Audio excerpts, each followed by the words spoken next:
ආයුබෝවන් දකුණු පළාත් සමූපකාර සේවක කමිෂන් සභාව අභියාචනා සේවකයෙකුට විරුද්ධව කිසියම් සමූපකාර සමිතියක් විසින් නිකුත් කරනු ලබන විනය නියෝගයකින් අතෘප්තියටපත් සේවකයෙකුට සමූපකාර සේවක කමිෂන් සභාව වෙත අභියාචනයක් ඉදිරිපත් කළ හැකිය. විනය නියෝගයකින් අතෘප්තියටපත් වීම යනු සුළු වැරදි හෝ බරපතල වැරදි යටතේ චෝදනා පත්‍රයක් නිකුත් කර පවත්වනු ලබන විනය පරීක්ෂණයකින් පසුව සමිතියේ කාරක සභාව විසින් සේවකයෙකු වෙත විනය නියෝගයක් වශයෙන් පනවනු ලැබිය හැකි සේවයෙන් පහ කිරීම දක්වා වූ ඕනෑම දඬුවමක් කෙරෙහි අතෘප්තිමත් වීමය. අභියාචනය මගින් ඉල්ලා සිටින සහන පැහැදිලිව සඳහන් කළ යුතුය. එවැනි අභියාචනයක් විනය නියෝගයක් නිකුත් කළ දිනේ සිට වැඩ කරන දින 60 ඇතුළත සමුපකාර සේවක කමිෂන් සභාව වෙත ලිඛිතව ඉදිරිපත් කළ යුතුය. අභියාචනයක් ඉදිරිපත් කිරීමේදී සේවයේදී සිටින සේවකයෙකු නම් අභියාචනය සමිතිය විසින් කොමිෂන් සභාව වෙත ඉදිරිපත් කළ යුතුය.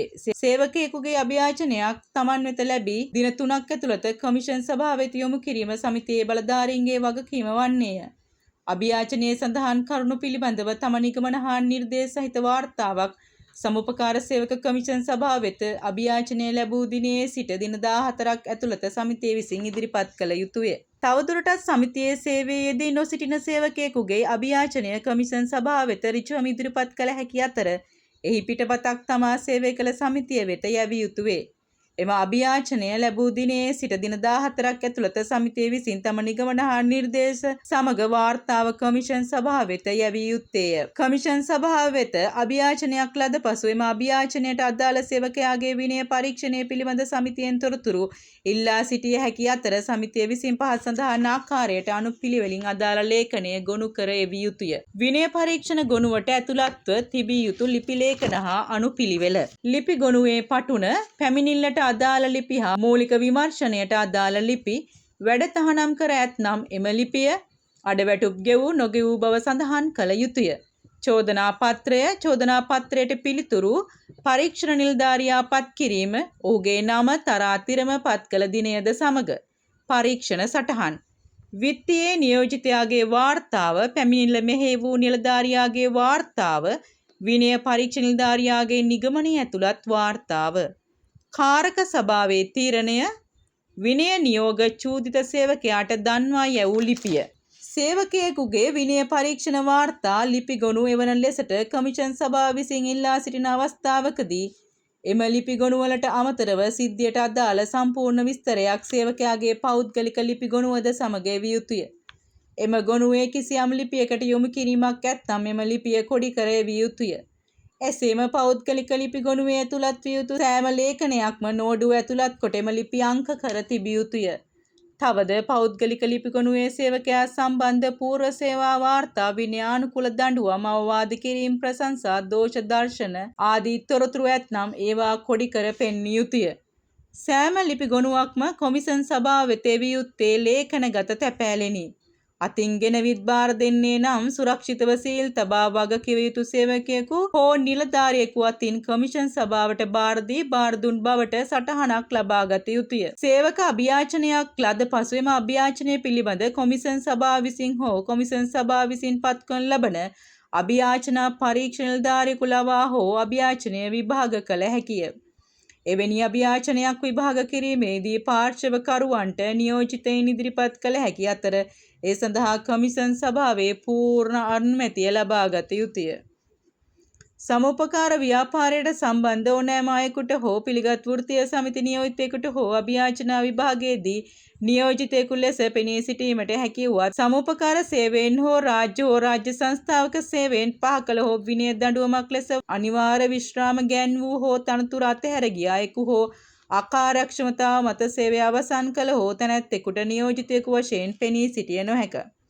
එමෙන්ම අභියාචකගේ නියෝජිතයා වශයෙන් ඔහු සේවා කාලය තුළදී සමිතියේ සිටි කාරක සභිකයෙකුටද පෙනී සිටිය නොහැකිය. සේවකයා විසින් ඉදිරිපත් කරන ලද පළමු අභියාචනයෙහි බැලු බැල්මට පෙනී යන අන්දමට තීරණය කෙරෙහි බලපෑමට ඉඩ තිබුණු අලුත් සහ අදාළ කරුණු ඇති බවත් එම කරුණු ඊට කලින් දිනයකදී හෙළිදරව් නොකිරීමට ප්‍රමාණවත් හේතුවක් ඇති බවටත් කමිෂන් සභාව සෑහීමකට පත් වුවහොත් යථෝක්ත අභියාචනය පිළිබඳ තීන්දුව දුන් දින සිට දින 60ක් ඇතුළත දෙවන අභියාචනයක් ඉදිරිපත් කිරීමට ඉඩ දිය හැකිය. අභියාචනා විභාගයේදී නැවත අලුත් සාක්ෂි විභාගයක් කළ නොහැකි අතර විනය පරීක්ෂණයේදී පැන නැගුණු කරුණු සම්බන්ධ කාරක සභාව ගත් තීරණය සම්බන්ධවද විනය දණ්ඩනය පිළිබඳව දෙපාර්ශ්වයම කරුණු ඉදිරිපත් කිරීමට අවස්ථාවක් ලබා දිය යුතු වේ. අභියාචනා පරීක්ෂකවරයෙකු විසින් අභියාචනා විභාගය පවත්වනු ලබන අවස්ථාවක තමා වෙත ඉදිරිපත් වූ සියලුම කරුණු සැලකිල්ලටගෙන සාධාරණ වූ යුක්ති සහගත වූ තීරණයක් සහිත වාර්තාවක් කමිෂන් සභාව වෙත ඉදිරිපත් කළ යුතුය. කාරක සභාවක් විසින් නිකුත් කරන ලබන විනය නියෝගය ස්ථිර කිරීමට හෝ නිෂ්ප්‍රභා කිරීමට හෝ වෙනස් කිරීමට හෝ වෙනත් සහනයක් ලබා දීමට හෝ කොමිෂන් සභාවට බලය ඇත්තේය. සේවකයා සම්බන්ධව යම් නියෝගයක් ක්‍රියාත්මක කරන ලෙසට කමිෂන් සභාව විසින් කාරක සභාවට දන්වා ඇති විටක යම් සමිතියක් එම නියෝගය නොපිළිපදින්නේ නම් හෝ ප්‍රමාද කරන්නේ නම් හෝ එය කමිෂන් සභාවේ නියෝගය කඩකිරීමක් සේ සලකා කමිෂන් සභා පනතේ විධිවිධාන අනුව වගකිව යුත්තන්ට විරුද්ධව නීතිමය පියවර ගනු ඇත. සේවක විනය හා සම්බන්ධ වෙනත් විශේෂිත අවස්ථා. සාමාන්‍ය අකාර්යක්ෂමතාවය නිසා සේවය අවසන් කිරීම. යම් සේවකයෙකුට එරෙහිව නිශ්චිත චෝදනා ඉදිරිපත් කර නියම අන්දමින් ක්‍රියා කිරීමට නොහැකි වන අවස්ථාවකදී සේවකයෙකුගේ සාමාන්‍ය කාර්යක්ෂමතාවය නිසා සේවය අවසන් කළ යුතුයයි.